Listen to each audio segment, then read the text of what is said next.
Hello students, मैंने आपको class second में बताया था कि possessive case, subjective case and nominative case क्या होते हैं। नेक्स्ट हम बात करेंगे helping verb, verb and object की बात करेंगे कि हेल्पिंग वर्ब क्या होती है, ऑब्जेक्ट क्या होता है एंड वर्ब क्या होती है।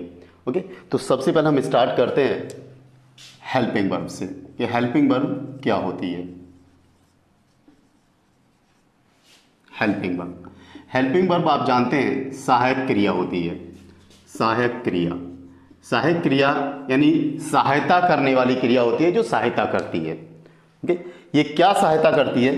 देखिए, सहायक क्रिया को समझने के लिए सबसे पहले आपको टेंस समझना पड़ेगा कि टेंस क्या होता है।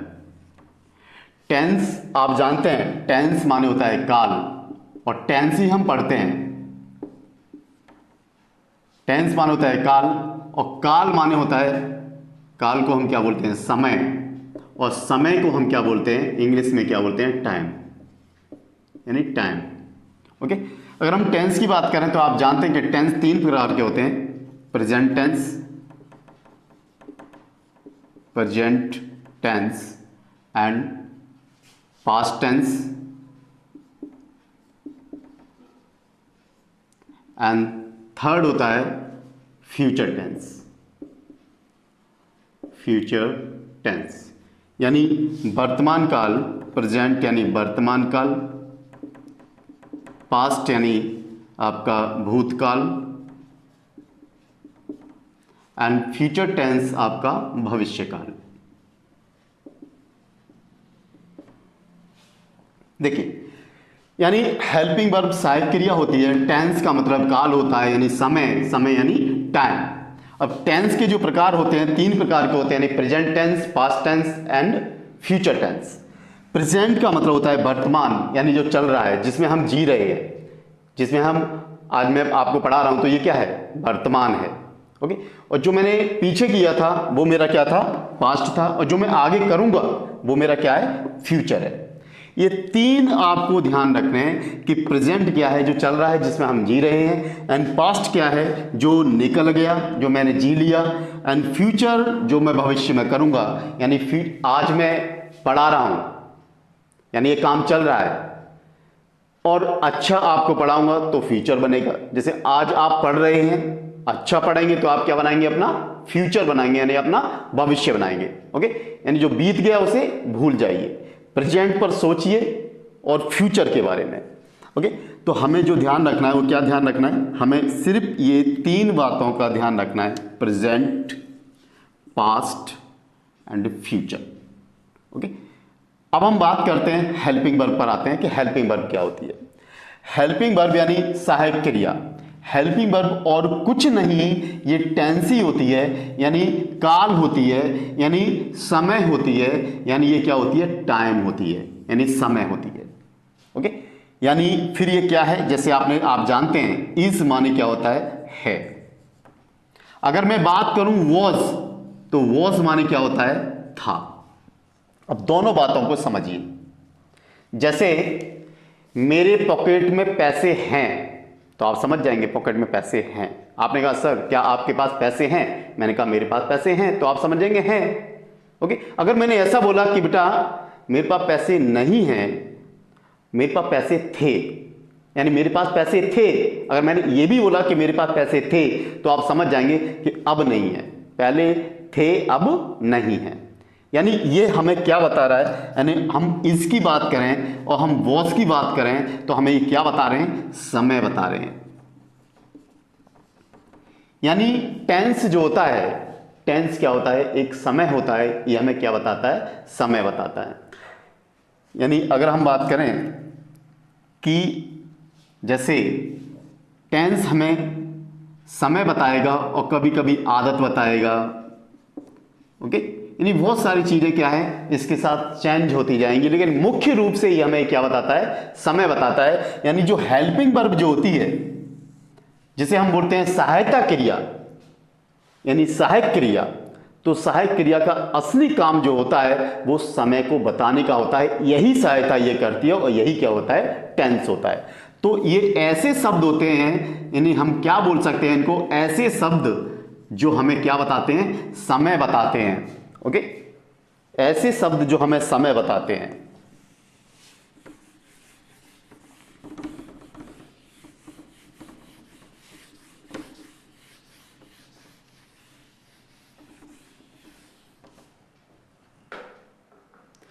यानी हम इसे बोल सकते हैं हेल्पिंग वर्ब को, हेल्पिंग वर्ब को हम बोल सकते हैं कि ये क्या होता है, टाइम वर्ड होता है। टाइम वर्ड का मतलब क्या है, टाइम वर्ड यानी ऐसे शब्द जो हमें समय बताते हैं, टाइम वर्ड यानी समय बताने वाले शब्द कहलाते हैं, समय बताने वाले शब्द कहलाते हैं। आपको टेंस को रटने की जरूरत नहीं है, बस अगर टेंस समझना है तो आपको हेल्पिंग वर्ब को समझना है। अब ये टाइम वर्ड कौन से होते हैं, यानी हेल्पिंग वर्ब कौन सी होती है। हेल्पिंग वर्ब आप जानते हैं, आप पढ़ते आए हैं हेल्पिंग वर्ब के बारे में। हेल्पिंग वर्ब यानी इसको हम क्या बोल सकते हैं, टाइम वर्ड, यानी समय बताने वाले शब्द कौन से होते हैं। जैसे आप जानते हैं is, am, are, was, were, do, does, okay, and has, have, had, etcetera इत्यादि। जब हम यूज करेंगे समय, क्योंकि यूज किसका होता है, समय का होता है। ओके, ये होता है हेल्पिंग वर्ब, यानी हेल्पिंग वर्ब ही टेंस होता है, टेंस और कुछ नहीं। हेल्पिंग वर्ब ही क्या होता है, टेंस होता है, यानी समय होता है, और समय को ही हमें समझना होता है। स्टार्टिंग से जब हमारे टीचर्स बोलते हैं कि टेंस याद करो, तो टेंस को याद नहीं करना, रटना नहीं उनको, आपको सिर्फ 3 बातें ध्यान रखनी है, प्रेजेंट, पास्ट और फ्यूचर। प्रेजेंट यानी जिसमें हम जी रहे हैं, पास्ट जो हमने जी लिया, और फ्यूचर जो हम जिएंगे, जिसे हम बनाएंगे। ओके, नेक्स्ट हम बात करते हैं हेल्पिंग वर्ब। ये यूज कब होती है, एक पॉइंट और आप नोट करेंगे यहां पे कि हेल्पिंग वर्ब का प्रयोग कब होता है। जैसे मैंने पहले भी बताया आपको कि डूअर बनता है अपने काम से, और हेल्पिंग वर्ब यानी समय, वो समय होता है डूअर का। यानी हेल्पिंग वर्ब यानी टाइम वर्ड, समय बताने वाले जो शब्द हैं, हमेशा, ऑलवेज डूअर यानी सब्जेक्ट के अनुसार आता है।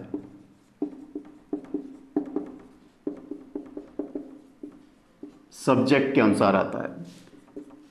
अगर ये पॉइंट आप ध्यान रखेंगे, कभी भी आप सेंटेंस को गलत नहीं बनाएंगे। यानी हेल्पिंग वर्ब जो होती है, यानी टाइम वर्ड, हमेशा डूअर के अनुसार आता है। यानी समय किसका होता है, डूअर का होता है। अगर समय डूअर का साथ छोड़ दे, यानी सब्जेक्ट का साथ छोड़ दे, तो डूअर मर जाएगा।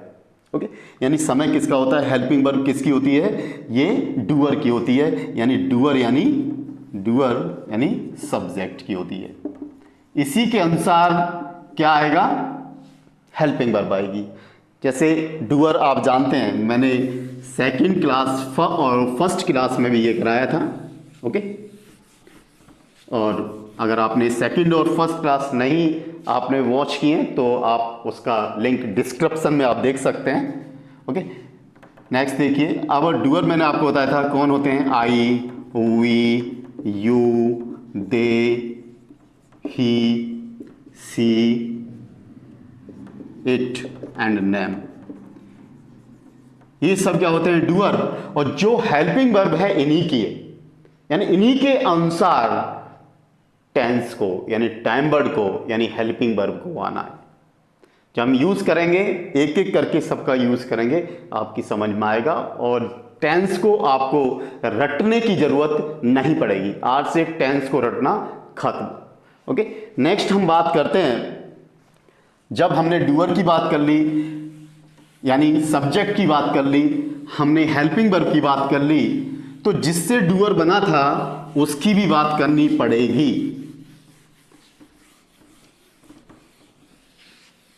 We will have to talk about that point.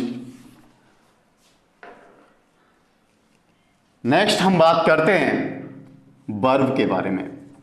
Verb आप जानते हैं वर्ब क्या होती है? क्रिया होती है। वर्ब क्या है? क्रिया।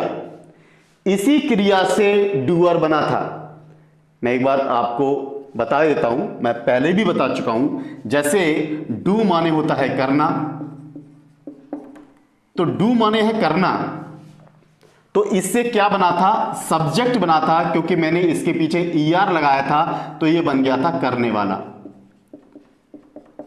करने वाला। इसीलिए हमने इस डूअर को यानी सब्जेक्ट बोला था और सब्जेक्ट को डूअर बोला था। यानी जो सब्जेक्ट होता है वो एक डूअर ही होता है।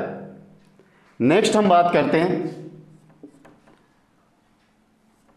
देखिए, यानी हमें जानना है वर्ब को। तो वर्ब क्या होती है? वर्ब एक प्रकार से, जैसे मानो मैं कुछ एग्जांपल लेता हूं, जैसे मैंने लिया गो, मैंने लिया कम, मैंने लिया फ्ली। ओके, यानी गो माने आप जानते हैं जाना होता है, ओके, एंड कम माने आना होता है, एंड फ्ली माने क्या होता है? भागना होता है। ओके, मैंने 3 लोग लिए, मानो मैं 3 लोगों को चूज करता हूं। मैंने एक लिया राम, एक लिया मैंने हरि, और एक मैंने ले लिया गीता। ओके, मैं इन तीनों को क्या करता हूं? अलग अलग काम दिया है मैंने इनको। क्या दिया है? वर्ब दिए मैंने इनको। ओके, मैंने इनको एक तरह से, ये वर्ब क्या है? डूअर का काम है। यानी मैंने ये डूअर यानी सब्जेक्ट का उनको क्या दिया है? प्रत्येक को उनका अपना अपना काम दिया है। तो मैंने ये काम दिया मैंने राम को, और ये दिया मैंने हरि को, ये दिया मैंने गीता को। ओके, अब मैंने बोला, उनको बता दिया मैंने कि राम को ये काम, राम आपको ये काम करना है, हरि आपको ये काम करना है, और गीता को ये काम करना है। ओके, तो मैं क्या देखता हूं कि इसमें ऐसा हुआ, जब मैंने उनको काम दिया, मैंने बोला काम को आप स्टार्ट कीजिए, तो जब मैंने उनसे बोला काम को स्टार्ट कीजिए, तो राम ने कोई काम नहीं किया। राम बिल्कुल कांस्टेंट जैसे बैठा था वैसा ही बैठा रहा। ओके, उसके बाद क्या है? हरि का क्या होता है? हरि ने भी कोई काम नहीं किया। और जो मैंने जिसको भागने का काम किया था वो गीता भाग गई। तो ये काम किसने किया? ये काम किसने किया? ये केवल गीता ने किया। तो ये गीता कौन हुई? इसमें डूअर हुई। बाकी और आपके ये क्या है? इन्होंने काम नहीं किया, यानी यहां पे काम नहीं हुआ। काम कहां पर हुआ? गीता के द्वारा काम हुआ। क्या? भागने का। जैसे गीता भाग रही है, गीता भाग रही है, Geeta is flying, Geeta is flying. Okay, तो ये क्या होता है? आपने मूवीज देखी होंगी। मूवीज में क्या होता है कि मानो एक्टर है और उसको डायरेक्टर क्या देता है? काम देता है। ओके, मानो मैं एक डायरेक्टर हूं और इसी प्रकार मैं 3 लोगों को लेता हूं, कितने भी ले लीजिए आप, कोई फर्क नहीं पड़ता। मैंने उनको सेम यही काम दिया, गो। मानो मैंने ये रवि ले लिया, ओके, ये दीपक ले लिया, और यहां पे मैंने मानो सलमान ले लिया। ओके, और मैंने इनको ये 3 काम दिए हैं। आपने देखा होगा जब मूवीज की शूटिंग होती है तो डायरेक्टर क्या बोलता है? एक्शन। तो ये मैंने क्या दिया इनको काम दिया है। यानी जो वर्ब होती है, ये वर्ब क्या होती है? एक एक्शन होती है, क्योंकि एक्शन होता है तभी क्या होता है? रिएक्शन होता है। ओके, तो मैंने क्या दिया है? उनको एक्शन दिया है। तो यहां पर सेम जैसे मैंने आपको अभी एग्जांपल दिया था, सेम वही कंडीशन है कि मानो मैं एक डायरेक्टर हूं और ये मेरे एक्टर हैं। ओके, और मैंने इनको काम दिया है कि मैंने बोला है रवि को भाग जाना है और दीपक को क्या है? आना है। ओके, एंट्री करनी है, दीपक को आना है, एंड यहां से जो फ्ली है सलमान को भागना है। ओके, तो यहां पर क्या होता है कि सलमान बैठा रहा। ओके, सलमान नहीं गया, अपनी जगह बैठा रहा, भागा ही नहीं वो। ओके, मैंने इसको काम दिया दीपक को आने के लिए बोला था, दीपक पता नहीं कहाँ चला गया, यानी चाय पीने चला गया कहीं पे। ओके, यानी वो आया ही नहीं। ओके, मैंने नेक्स्ट जाने का काम दिया रवि को और रवि चला गया, तो काम किसने किया? केवल रवि ने किया। तो रवि ने क्या किया? ये कौन सा काम किया? रवि कौन बन गया? डूअर बन गया। रवि कौन बन गया? डूअर यानी सब्जेक्ट। और इसका जो काम है वो क्या है? गो, यानी गो। ये क्या है? आपकी वर्ब है। वर्ब यानी एक्शन। वर्ब को अब हम क्या बोल सकते हैं? एक्शन बोल सकते हैं। यानी ये क्या है? एक एक्शन है, क्योंकि एक्शन से ही क्या होता है? रिएक्शन होता है। ओके, इस प्रकार क्या बनता है? एक एक्शन का निर्माण होता है, यानी वर्ब जो होती है वो क्या होती है? एक एक्शन होती है। ओके, नेक्स्ट हम बात करते हैं कि वर्ब में बदलाव कैसे होता है, यानी एक्शन में बदलाव कैसे होता है।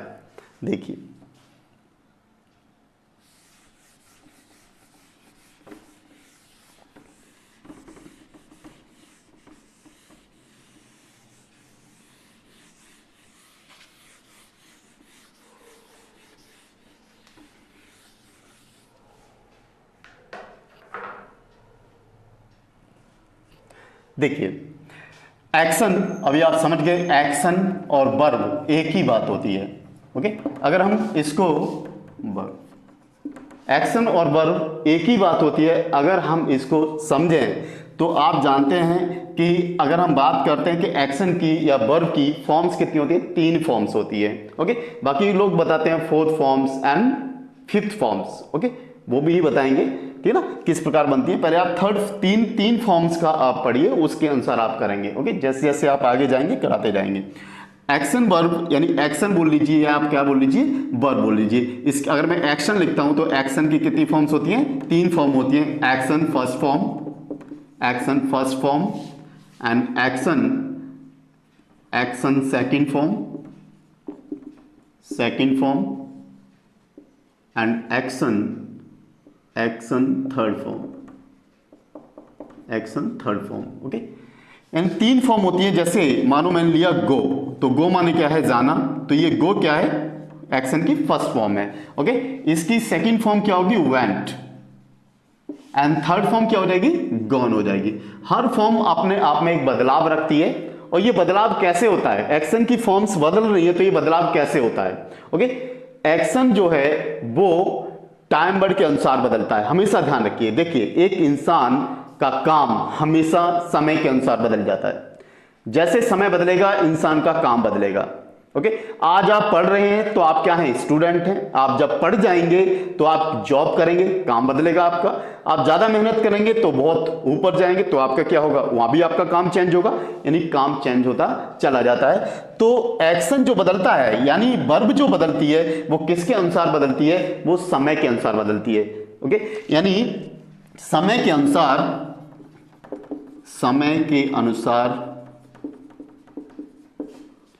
वर्ब यानी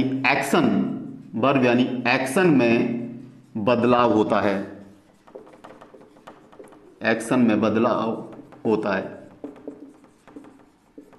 यानी एक्शन जो बदलता है वो टाइम वर्ड की वजह से बदलता है, यानी समय के अनुसार एक्शन का बदलाव होता है। ओके, यानी एक्शन में बदलाव, यानी समय के अनुसार वर्ब यानी एक्शन में बदलाव होता है। बदलाव तभी तो हम यूज करते हैं कि गो माने जाना है तो इसका अपना एक यूज है, एंड वेंट माने क्या है? ओके, इसका अपना यूज है, एंड गॉन माने क्या है? ये अपना यूज है। जैसे मैं एक यूज बताता हूं, आई गो, मैं जाता हूं। ओके, आई वेंट, मैं गया। आई हैव गॉन, मैं गया हूं, मैं जा चुका हूं। तो इस प्रकार जैसे जैसे समय बदलेगा, समय के साथ क्या बदलेगा? काम बदलेगा। ओके, तो नेक्स्ट हम बात करते हैं, यहां तक आपकी समझ में आ गया होगा। नेक्स्ट हम बात करते हैं ऑब्जेक्ट के बारे में, कि ऑब्जेक्ट क्या होता है।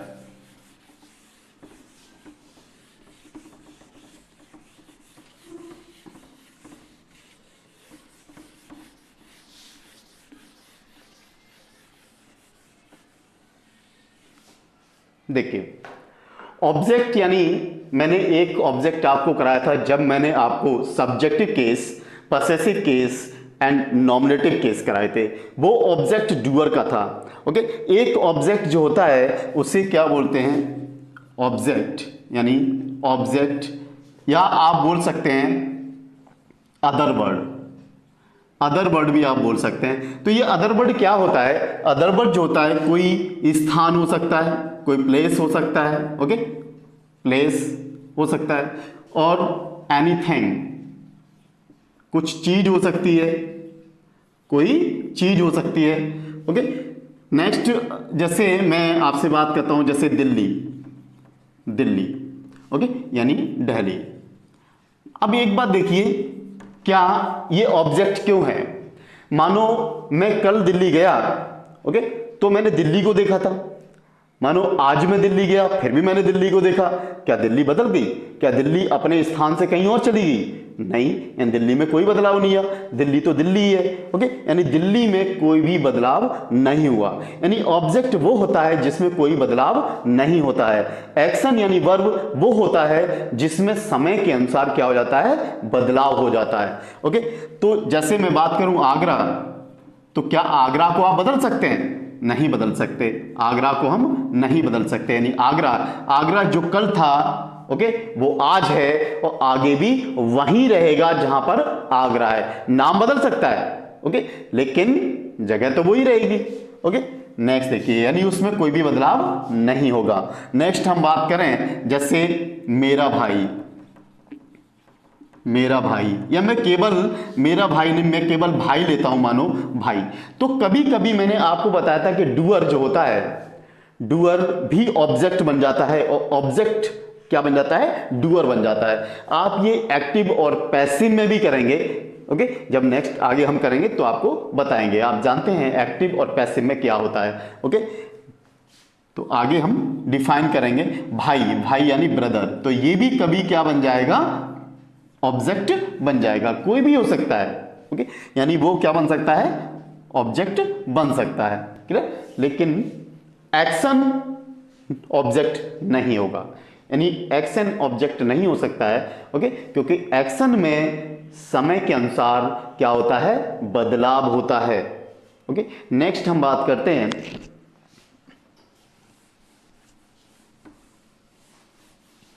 नेक्स्ट हम बात करते हैं कि जैसा मैंने आपको बताया था कि एक सेंटेंस में अगर दो लोग हैं तो एक तो डूअर होगा, दूसरा जो इंसान होगा वो क्या होगा, ऑब्जेक्ट होगा। यानी डूअर जिसके लिए काम करता है या डूअर जिसके लिए काम करेगा वो क्या होगा, ऑब्जेक्ट होगा। जैसे मैं दिल्ली जा रहा हूं, जाने वाला मैं हूं, दिल्ली जाने का काम कर रहा हूं। ओके, और कहां जा रहा हूं, दिल्ली जा रहा हूं, तो दिल्ली क्या है, ऑब्जेक्ट है। ओके, जैसे मैं दिल्ली जा रहा हूं, मैं दिल्ली जा रहा हूं। Okay, I am going to Delhi, I am going to Delhi. यानी जब एक स्थान से दूसरे स्थान पर जाते हैं तो हम किससे जोड़ते हैं, टू, यानी दिल्ली को जा रहा हूं। ओके, एक बात और, टू का प्रयोग जो होता है वो होम के साथ नहीं होता है। होम के साथ टू का प्रयोग नहीं करते हैं। अगर होम के साथ आपको टू का प्रयोग करेंगे तो आपको पसेसिव केस यूज करना पड़ेगा। पसेसिव केस को आप यूज करेंगे, पसेसिव केस।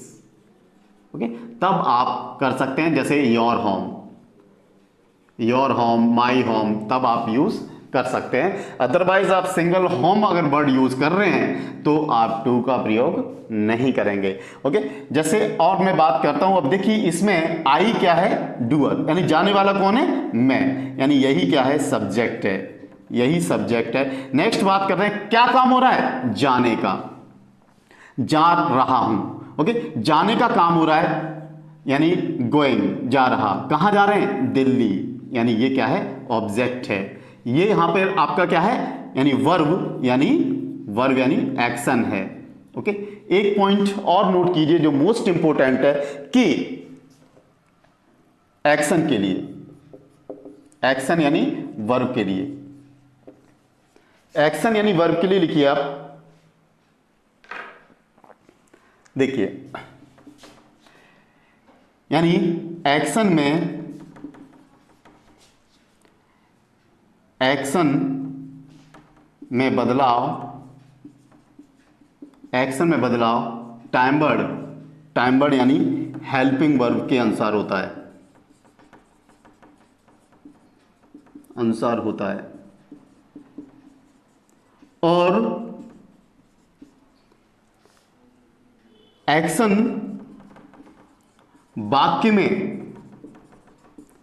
अपना बदलाव लेकर बैठता है या लेकर बैठा होता है। एक्शन हमेशा अपना बदलाव सेंटेंस के अंदर यानी वाक्य के अंदर लेकर बैठा होता है। देखिए जा रहा, ओके, जा रहा यानी गोइंग, अपना बदलाव हमेशा ये लेकर बैठा होगा। आप तुरंत पहचान लेंगे, यही हमें पहचानना होता है कि एक्शन में बदलाव क्या है। ओके, अब बात करते हैं, मैंने आपको बताया कि सबसे पहले देखा जाता है डूअर क्या है। ओके, डूअर तुरंत बताता है कि मेरा समय क्या है। ओके, समय तुरंत बताता है कि एक्शन में बदलाव क्या है। ओके, और एक्शन में बदलाव होने के बाद ऑब्जेक्ट होता है, क्योंकि ऑब्जेक्ट को कभी बदलना नहीं है। ओके, तो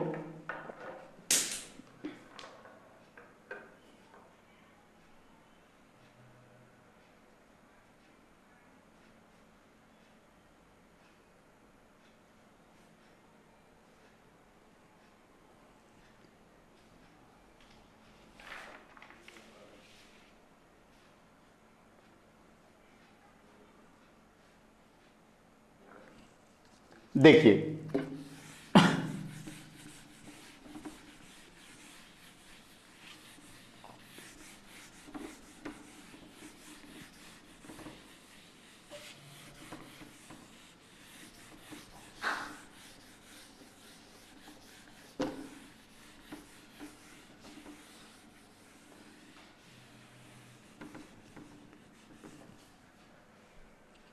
यानी अभी मैंने आपको बताया कि डूअर की बात की मैंने, डूअर यानी सब्जेक्ट और प्लस हम करें तो फिर क्या आएगा आपका टाइम वर्ड यानी helping verb, helping verb.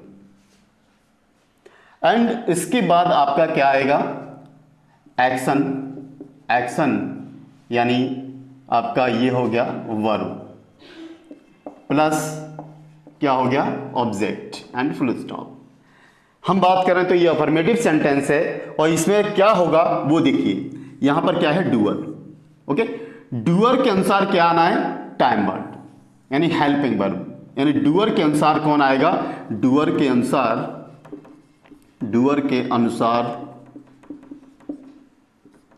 Time word यानी हेल्पिंग वर्ब आती है। नेक्स्ट हम बात करें टाइम वर्ड के अनुसार एक्शन में बदलाव होता है। टाइम वर्ड के अनुसार एक्शन में, एक्शन यानी वर्ब, टाइम वर्ड यानी हेल्पिंग वर्ब, एक्शन में बदलाव होता है, बदलाव होता है। And object no change, no change यानी कोई बदलाव नहीं होता।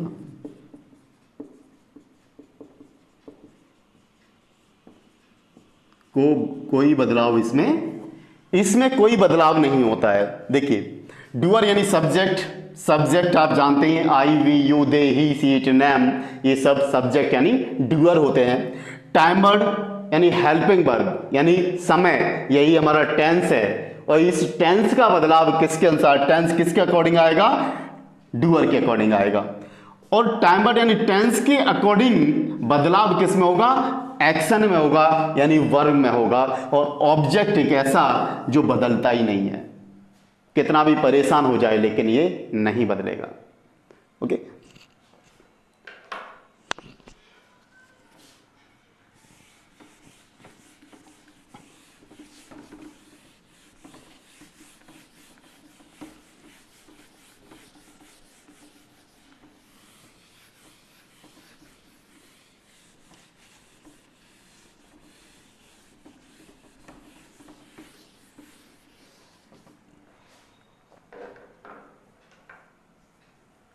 देखिए अभी आपने समझा कि हेल्पिंग वर्ब क्या होती है, वर्ब क्या होती है। हेल्पिंग वर्ब यानी यही आपका समय होता है, यानी टाइम वर्ड होता है, यानी समय बताने वाले शब्द। ऐसे शब्द जो हमें समय बताते हैं वो टाइम वर्ड यानी हेल्पिंग वर्ब कहलाते हैं और यही टेंस होते हैं।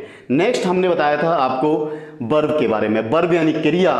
क्रिया क्या है? एक एक्शन है, यानी जो डूअर करता है, यानी जो सब्जेक्ट जो होता है, यानी डूअर जो होता है वो जिस काम को करता है वही क्या होता है? एक्शन होता है। और एक्शन यानी वर्ब में जो बदलाव होता है वो समय के अनुसार होता है, यानी टाइम वर्ड के अनुसार होता है। ओके, और ऑब्जेक्ट वो जिसमें कोई बदलाव नहीं होता।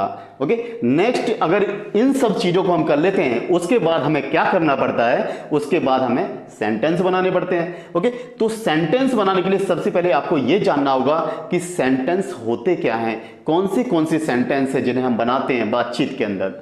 ओके, तो अगर हम बात करें कि सेंटेंस के प्रकार क्या हैं, तो सेंटेंसेस जो होते हैं, सेंटेंसेस यानी वाक्य, सेंटेंसेस आर ऑफ ओके, अगर हम बात करें तो 6 प्रकार के होते हैं, 6 टाइप्स। ओके, यानी वाक्य 6 प्रकार के होते हैं, 6 प्रकार के होते हैं।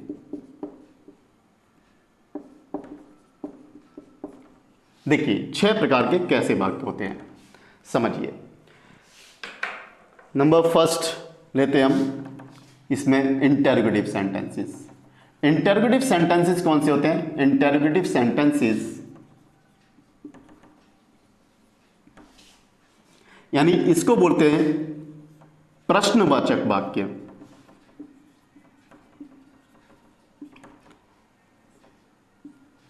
नेक्स्ट हम बात करते हैं, सेकंड आता है इसमें अफर्मेटिव सेंटेंस। अफर्मेटिव सेंटेंसेस यानी इसको हम पॉजिटिव सेंटेंस भी कहते हैं, पॉजिटिव सेंटेंस भी इसको कहा जाता है। ओके, और इसको बोलते हैं सकारात्मक वाक्य।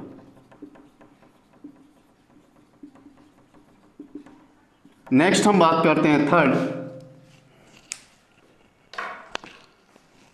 नेगेटिव सेंटेंसेस की। नेगेटिव सेंटेंसेस, नेगेटिव सेंटेंसेस क्या होते हैं? नकारात्मक वाक्य।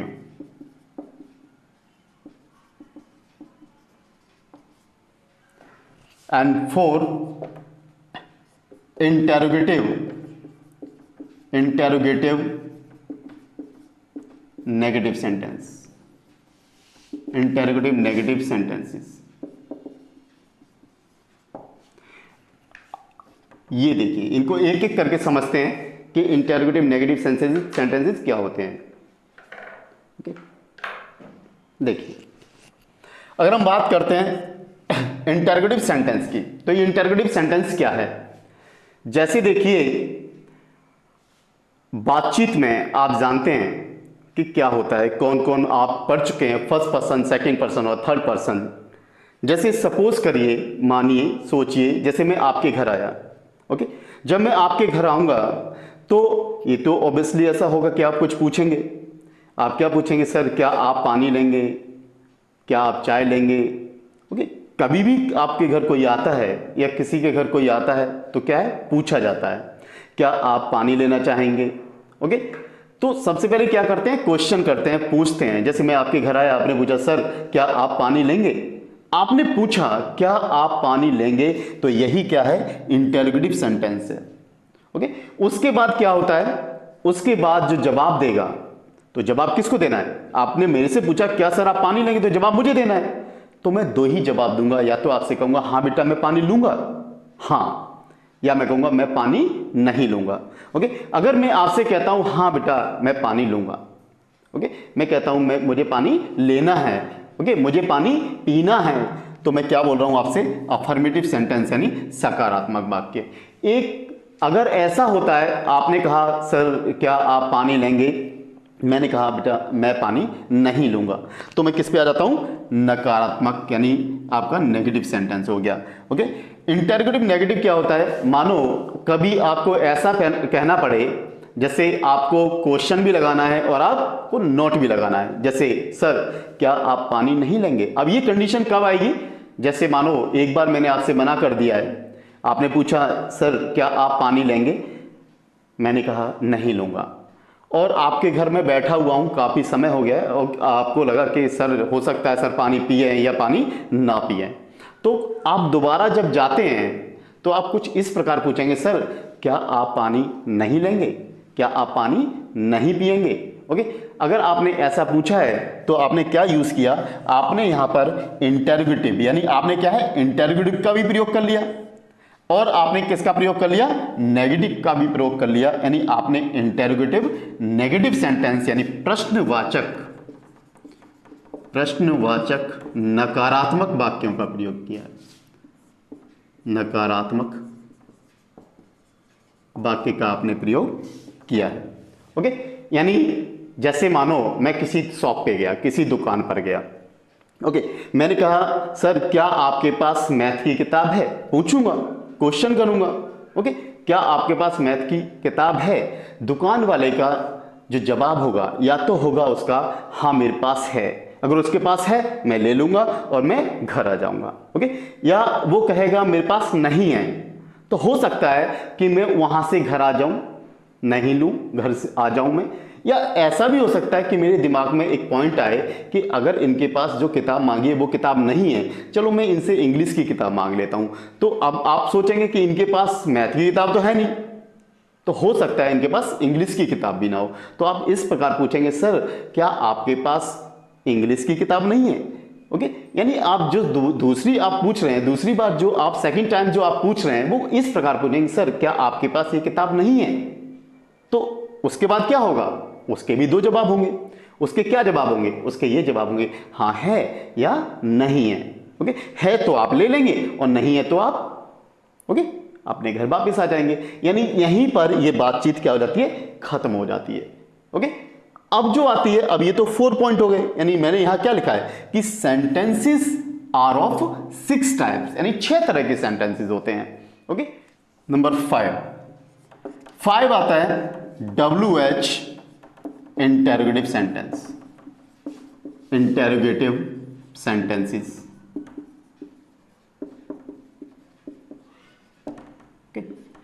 WH का मतलब क्या है, WH वे वर्ड जो W और H से बनते हैं, W और H से बनते हैं, जैसे हु, हाउ, W और H से बनते हैं। ओके, प्लस मैंने क्या लगाया है, इंटेरोगेटिव सेंटेंस लगाया है। ओके, जैसे अभी मैंने आपको बताया था कि आप शॉप पर गए और आपने पूछा क्या आपके पास मैथ की किताब नहीं है, उसने कहा भाई नहीं है। आपने कहा तुम्हारे पास मैथ की किताब क्यों नहीं है। ओके, तुम्हारे पास मैथ की किताब क्यों नहीं है, या तुम्हारे पास मैथ की किताब क्यों है। आप ऐसी बात करते हैं, लड़ाई वाली बात करते हैं, उस समय हम किसका प्रयोग करते हैं, WH प्लस इंटेरोगेटिव सेंटेंस, या 6 आता है WH प्लस इंटेरोगेटिव